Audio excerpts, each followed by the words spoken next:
Hello viewers, నేను Rohan. Welcome to social post education. ఈరోజు మనతో పాటు ఉన్నారు హాక్సెన్స్ బిజినెస్ సొల్యూషన్స్ అన్వేష్ కుమార్ గారు, ఫౌండర్ అండ్ CEO. ఆయనతో మాట్లాడదాం. Hello sir. హాయ్ అండి. టెక్నాలజీ మారుతుంది కాబట్టి ప్రజెంట్ ఉన్న టెక్నాలజీలో స్టూడెంట్స్ ఎక్కువగా దేని మీద ఫోకస్ చేస్తే ఫ్యూచర్లో బెస్ట్?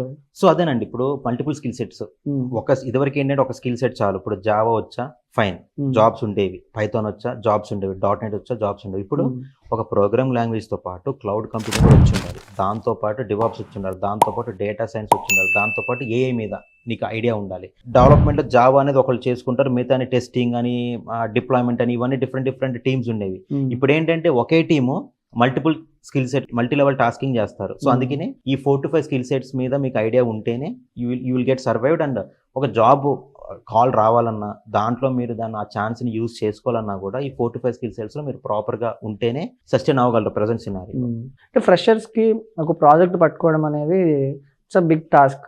ఎలా తయారు చేసుకోవాలి ఒక ఫ్రెషర్ ప్రాజెక్ట్ని ఎలా తయారు చేసుకోవాలి? సో ఒకటండి, ఇప్పుడు మామూలుగా కాలేజెస్లో ఏం చేస్తారంటే, యాజ్ ఏ స్టూడెంట్ మనం ఏం చేస్తామంటే, ఒక ఇంటర్వ్యూ ఇప్పుడు ఒక 10 daysలో ఒక కంపెనీ వస్తుంది, ప్లేస్మెంట్కి ఇంటర్వ్యూకి రెడీగా ఉండాలి అంటే ఒక 10-15 days నుంచి ప్రిపరేషన్ స్టార్ట్ అవుద్ది. అప్పుడు దాకా అసలు ఏంటి అనేది కూడా ఆలోచించాం. ఎంతవరకు సిలబస్ ఉందా, మనకి ఎగ్జామ్స్ వచ్చినప్పుడు లేకపోతే ఈ సెమ్ ఎగ్జామ్స్ వచ్చినప్పుడు దాని రిలేటెడ్గా మనం చదివేసి we will complete that.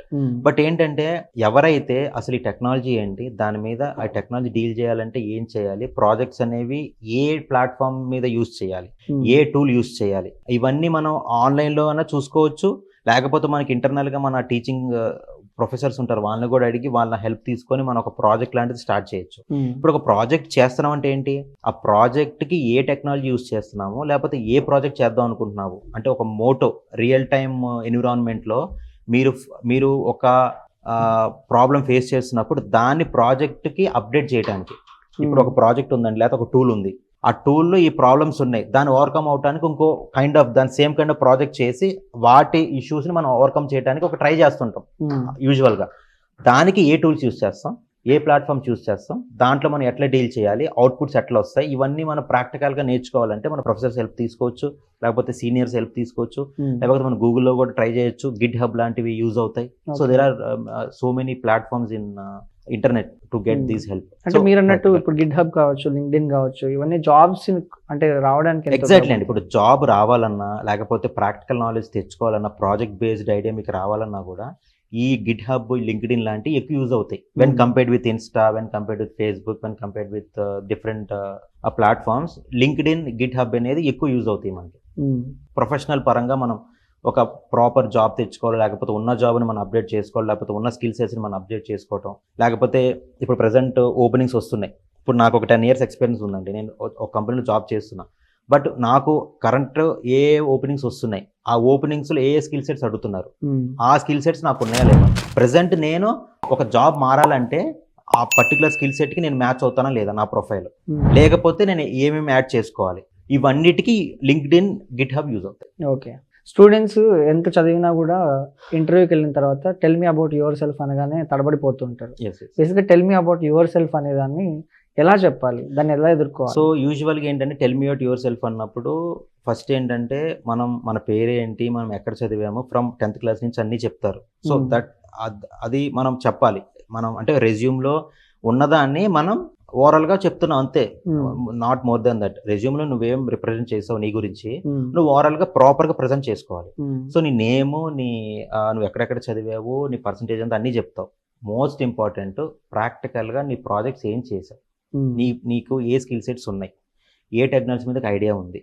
And ఎదుటోడికి అంటే ఇంటర్వ్యూవర్కి నేను చాలా కమిటెడ్గా ఉన్నాను, నేను జాబ్ చాలా నీడ్, నేను ఎట్లయినా నేను జాబ్ తెచ్చుకొని I will try my best or I will give my best to complete those tasks to be a good employee అనేది తెలిసేలాగా మీరు చెప్పాలి. సో ప్రాక్టికల్ నాలెడ్జ్ మీరు ఎంత ఎక్స్ప్లెయిన్ చేస్తే వాళ్ళకి, నాకు ఇది ఉంది, ఈ స్కిల్ సెట్స్ ఉంది, నేను ఈ వర్క్ చేశాను, ఈ రోల్ చేశాను, ఈ ప్రాజెక్ట్స్లో నా రోల్ ఇది, ఫ్రంట్ ఎండ్ చేశానా, బ్యాక్ ఎండ్ చేశానా, నేను బ్యాక్ ఎండ్ చేసినా కూడా ఫ్రంట్ ఎండ్లో ఏం డీల్ చేశారో దాన్ని కూడా నేను అబ్జర్వ్ చేసి నేర్చుకున్నాను. సో మనం చెప్పే విధానం బట్టి మెయిన్ ప్రాజెక్ట్స్ మీరు అక్కడ ప్రజెంట్ చేయాలి మీ రెజ్యూమ్లో. దాంతోపాటు మీరు ఓవరాల్గా చెప్పేటప్పుడు ఎక్కువ దాని మీద ప్రాక్టికల్ నాలెడ్జ్ మీద ఎక్కువ కాన్సన్ట్రేట్ చేయాలి. ఎందుకంటే వాళ్ళకి కావాల్సింది అది, వాళ్ళకి మీకు ఎంత ప్రాక్టికల్ నాలెడ్జ్ ఉందో చూస్తారు. మీరు ఎవరు ఏంటి అనేది okay fine, they need proper అంటే ప్రైమరీ KYC అనండి.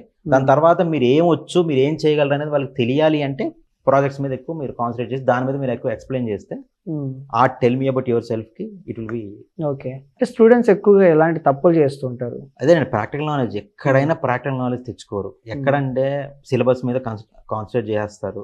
ఎగ్జామ్స్ అయిపోయినాయా, లేకపోతే సెమ్స్ అన్ని కంప్లీట్ అవుతున్నాయా, క్యాంపస్ డేస్కి వచ్చినప్పుడు ఎక్కడొక్కొక్కడ ఒక ప్రాజెక్ట్ తెచ్చేసుకొని రెజ్యూమ్లో పెట్టేసుకొని ఆ రెజ్యూమ్ వాళ్ళకి ప్రజెంట్ చేసేసి అక్కడ వరకు మనం ఇంటర్వ్యూస్ కంప్లీట్ చేసామా. అండ్ ఎవరికి వాళ్ళకి వాళ్ళ ఓన్ రెజ్యూమ్ ఫార్మాట్ కూడా ఉండదు. ఇప్పుడు ఫర్ ఎగ్జాంపుల్ లాస్ట్ టైం ఒకటి ఏమైందంటే, ఒక 10 people, అంటే నేను 4 to 5 people ఒకేసారి కూర్చోబెట్టేసి విల్ ఆస్క్ దెమ్. ఓకే. ఒక 4 to 5 people వస్తే ఆ 4 to 5 రెజ్యూమ్స్ సేమ్ ఉన్నాయి. వాళ్ళ నేమ్, మెయిల్ ఐడి, మొబైల్ తప్ప, ఆ 3 తప్ప everything is same. Okay. Everything ఒక చోట స్పేసింగ్ ఎక్కువ ఉంది, అన్ని రెజ్యూమ్లో ఆ స్పేసింగ్ ఎక్కువ ఉంది. సో వాళ్ళ ఇప్పుడు అక్కడ అర్థమైపోద్ది వీళ్ళు ఎంత సీరియస్గా ఉన్నారు, వీళ్ళు ఎన్ని రోజుల నుంచి దీని మీద ప్రిపరేషన్ స్టార్ట్ చేశారు అనేది మనకి ఒక కాన్ఫిడెన్స్ వస్తుంది వాళ్ళ మీద, ఒక అభిప్రాయం వచ్చేస్తే. అభిప్రాయం అనేది యూనిక్ గా ఉంటేనే మిమ్మల్ని కన్సిడర్ చేయడానికి ఐడియా ఉంటుంది. అందరూ ఒకలాగే ఉన్నారు, అందరూ ఈక్వల్ గా అంత కాపీ చేసుకొని ఏదో ఇప్పుడు మనం దీన్ని కంప్లీట్ చేసేసేయాలి, మామ అనిపించాలని ఉన్న వాళ్ళని మనకు సీరియస్ గా తీసుకోం. సో యూనిక్ గా ఉండాలి అంటే మీ రెజ్యూమ్ని మీరు ఓన్ గా యూనిక్ గా ఎట్లా రెడీ చేసుకోవాలి, యూనివర్సల్ స్టాండర్డ్స్ ఏంటి, దాంట్లో నేను ఎక్కడెక్కడ ఏమేమి పెట్టగలను క్రియేటివ్ గా విత్ స్వీట్ అండ్ షార్ట్ పెట్టుకోవాలి. ప్రాజెక్ట్స్ ఎంత మంచిగా మీరు ఎక్స్ప్లెయిన్ చేయగలిగితే, ఎంత డీటెయిల్ గా మీరు పెట్టగలిగితే you will have that much problem. వాళ్ళ మీద ఎక్కువ కాన్సన్ట్రేట్ చేస్తారు. ఇప్పుడు సాఫ్ట్వేర్ ఫీల్డ్ లో సస్టైన్ అవ్వాలంటే కెరియర్ ప్లాన్ అనేది ఎలా ఉండాలి? సో ఎప్పటికప్పుడు స్కిల్ సెట్ అప్డేట్ చేసుకోవాలండి. అదే చెప్తున్నా. ఇప్పుడు ఫర్ ఎగ్జాంపుల్ నాకు 5-6 years ఎక్స్పీరియన్స్, 10 years ఎక్స్పీరియన్స్ ఉందనుకోండి. నేను జాయిన్ అయినప్పుడు నాకున్న స్కిల్ సెట్, ఇప్పుడు నేను డీల్ చేస్తున్న స్కిల్ సెట్, ఇప్పుడు ప్రెసెంట్ కావాల్సిన స్కిల్ సెట్ చాలా డిఫరెంట్ ఉంటుంది. అంటే యాడ్ చేసుకోవాలి మన స్కిల్ సెట్స్, దానికి మన టెక్ స్టాక్ అంటారు, దానికి యాడ్ చేసుకోవాలి. మీరు మీ ప్రాజెక్ట్కి చాలు, నాకు ఇప్పుడు ప్రాజెక్ట్కి నాకు సరిపోతుంది కదా, నేను డీల్ చేసుకోగలుగుతానంటే అట్లా కాదు కదా. ఇప్పుడు ప్రాజెక్ట్ అయిపోతే కొత్త ప్రాజెక్ట్కి మీ స్కిల్ సెట్స్ అనేది యాడ్ అవ్వాలి కదా. ఏ కొత్త ప్రాజెక్ట్ వచ్చినా కూడా ఏఐతో పక్క ఇంటర్లింక్ అవు ఉంటుంది. సో చాలా కంపెనీస్ కూడా ఏం చేస్తున్నాయి అంటే వాళ్ళ ప్రెసెంట్ ఎంప్లాయీస్కి వాళ్ళు ఇట్లా సజెషన్స్ ఇస్తున్నారు, రోడ్ మ్యాప్ ఇస్తున్నారు. సో మీరు ఇన్ని మంత్స్లో ఈ టూల్స్, ఈ స్కిల్ సెట్ మీద ఐడియా తెచ్చుకోండి, దీని మీద సర్టిఫికేషన్ చేయండి అని చెప్పి వాళ్ళకి ఫైనాన్షియల్ సపోర్ట్ కూడా ఇస్తారు. అంటే ఇంటర్నల్ గా వాళ్ళ శాలరీతో పాటు to get some knowledge, to add your skill set, to update your skill set అని ఇస్తారు. సో ఆ విధంగా వాళ్ళు దాని మీద సీరియస్నెస్ తీసుకోవాలి, సర్టిఫికేషన్స్ చేయటం, ఆ కోర్స్ కంప్లీట్ చేసానండి. కోర్స్ మీన్స్ ద నాలెడ్జ్ ఆ పర్టికులర్ స్కిల్ సెట్ మీద. సో ప్రెసెంట్ ఉన్న జాబ్ ఓపెనింగ్స్ కి రిక్వైర్డ్ స్కిల్స్ ఏమున్నాయి, నాకున్న స్కిల్స్ ప్రెసెంట్ జాబ్ లో వాళ్ళు అడుగుతున్న స్కిల్స్ అలైన్ అవుతున్నాయా లేవా, ఎక్కడ మిస్ అవుతుంది, దానిని ఎట్లా యాడ్ చేసుకోవాలి, దాని మీద నేను ఎట్లా నాలెడ్జ్ తెచ్చుకోవాలి. ఇట్లా మనం టాలీ చేసుకొని మన స్కిల్ సెట్ అప్డేట్ చేసుకుంటే నెక్స్ట్ ప్రాజెక్ట్స్కి ఐడియా ఉంటుంది.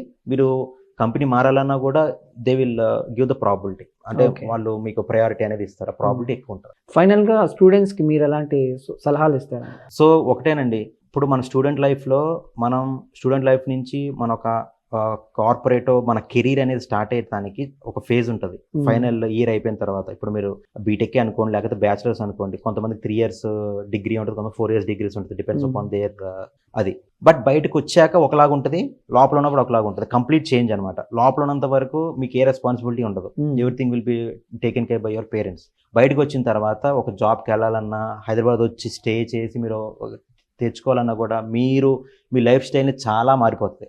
సో మీరు జాబ్ చేద్దాం అనుకుంటున్నారా, లేకపోతే బిజినెస్ చేద్దాం అనుకుంటున్నారా, లేకపోతే మీరు ఏమవుదాం అనుకుంటున్నారు నెక్స్ట్, అంటే మీకు ఏమైనా ఫైనాన్షియల్ బ్యాక్గ్రౌండ్ ఉంది, మీ ఫాదర్ అంతా బిజినెస్లో సెట్ అయ్యారు, నేను కూడా అదే కంటిన్యూ అవుతే నేను కొంచెం యాడ్ చేస్తాను, దాన్ని కొంచెం క్రియేటివ్గా పెంచుతాను, different kind of mind set ఉన్నా అనుకోండి, వాళ్ళ ప్రవర్తన వేరేలాగా ఉంటుంది. జాబే కావాలనుకోండి, వాళ్ళ ప్రవర్తన ఎట్లా ఉండాలి, ప్రాజెక్ట్స్ మీద డీల్ చేయడం, సాఫ్ట్వేర్ కావాలనుకుంటే ప్రాజెక్ట్స్ మీద డీల్ చేయడం, కొత్త ప్రాజెక్ట్స్ ఎక్కడైనా ఉన్నాయా, లేదా గిట్ హబ్నో లేదా లింక్డ్ఇన్ ఎక్కడెక్కడైనా మనం సెర్చ్ చేయడం, ఎక్కడైనా ప్రాజెక్ట్స్ దొరుకుతుంది దాని మీద మనం ప్రాక్టికల్ ఐడియా తెచ్చుకోవటం, మన ఓన్గా ఏమైనా చేయొచ్చా, ఏ టూల్స్ వాడేది ఏంటి అనేది కెరీర్. అండ్ చాలామంది ఏంటంటే సిఎస్సి తీసుకోండి, ఐటీ తీసుకోండి, triple ECE, a kind of core స్ట్రీమ్స్లో ఉన్నా కూడా సాఫ్ట్వేర్కి వచ్చేస్తున్నారు. సో ఫస్ట్ ఏంటంటే మీరు ఒక కోర్ స్ట్రీమ్ తీసుకుంటారు కదా, ఈసీఓ త్రిబుల్ ఏదో తీసుకుంటారు కదా, దాని మీద ఒక ఫ్యూ మంత్స్ ట్రై చేయండి. ఆ కోర్ ఓపెనింగ్స్లో సివిలా, మెకానికలా, దాని మీద ట్రై చేయండి, ఇన్ని మంత్స్ పెట్టుకోండి. రావట్లేదా, అప్పుడు మీరు ఏదైనా కోర్స్ తీసుకోండి. ఏదైనా, ఎందుకంటే అండి సిఎస్సి ఐటీ కానీ కొన్ని కాలేజెస్లో ఏఎంఎల్ అని చెప్పి సపరేట్ స్ట్రీమ్ పెట్టేస్తున్నారు, కంప్లీట్ ఏఎంఎల్ మీద. Artificial intelligence with machine learning. వాళ్ళకి ఉన్న టెక్నికల్ బేస్ నాలెడ్జ్ అనేది వీళ్ళ కోర్ వాళ్ళకు ఉండదు. ఎందుకంటే వాళ్ళు స్క్రాచ్ నుంచి మళ్ళీ స్టార్ట్ చేయాలి, ఐటీ ఫండ్ నుంచి స్టార్ట్ చేయాలి. సో ఫస్ట్ ఏంటంటే మీరు ఒక కోర్ స్ట్రీమ్ తీసుకున్నారు, దాని మీద మీకు ఏమైనా ఆపర్చునిటీస్ ఉన్నాయా, లేకపోతే అక్కడికన్నా వెళ్ళి మనం ట్రై చేయొచ్చా, లేదా నా ప్రాబిలిటీస్ ఏంటి, కొన్ని మంత్స్ ఒక టైం పెట్టుకుని ట్రై చేయండి. రావట్లేదు అన్నప్పుడు you can come back to software field. ముందే మీరు ఏ స్ట్రీమ్ అయినా కూడా సాఫ్ట్వేర్ ఫీల్డ్ రావాలంటే మీరు స్క్రాచ్ నుంచి మొదలు ఆ టైం అనేది మీరు ఆల్రెడీ మీ కోర్లో నాలెడ్జ్ ఉంటుంది కాబట్టి దానిలో ట్రై చేయండి. ఎందుకంటే సాఫ్ట్వేర్తో పాటు నవ్ డేస్ దాంట్లో కూడా ఎక్కువ ఓపెనింగ్స్ క్రియేట్ అవుతున్నాయి. సో దానిలో కూడా ట్రై చేయండి. అవ్వట్లేదు, ఒక ఇన్ని మంత్స్ తర్వాత నాకు అసలు ఎక్కడ నాకు ప్రాబిలిటీ లేదన్నప్పుడు టైం వేస్ట్ చేయడం వల్ల you can come back to the same software and you can try here. Okay, so అట్లా ప్లాన్ చేసుకుంటే it will be good. Okay, thank you Anvesh గారు, చాలా బాగా చెప్పారు. Thank you. సో చూసారుగా, ఎవరైనా స్టూడెంట్స్ కానీ లేకపోతే జాబ్ కోసం ట్రై చేస్తున్నటువంటి వాళ్ళు కానీ అన్వేష్ గారు చెప్పినట్టు కొన్ని ఆ సూచనలు సలహాలు పాటిస్తే ఈజీగా జాబ్ కొట్టే అవకాశాలు ఉన్నాయి. ప్రజెంట్ ఉన్న ఏఐ కాబట్టి కొంచెం కేర్ఫుల్గా ఉండి కెరీర్ మీద ఎక్కువ ఫోకస్ చేస్తే ఈజీగా జాబ్ కొట్టచ్చు. Thank you.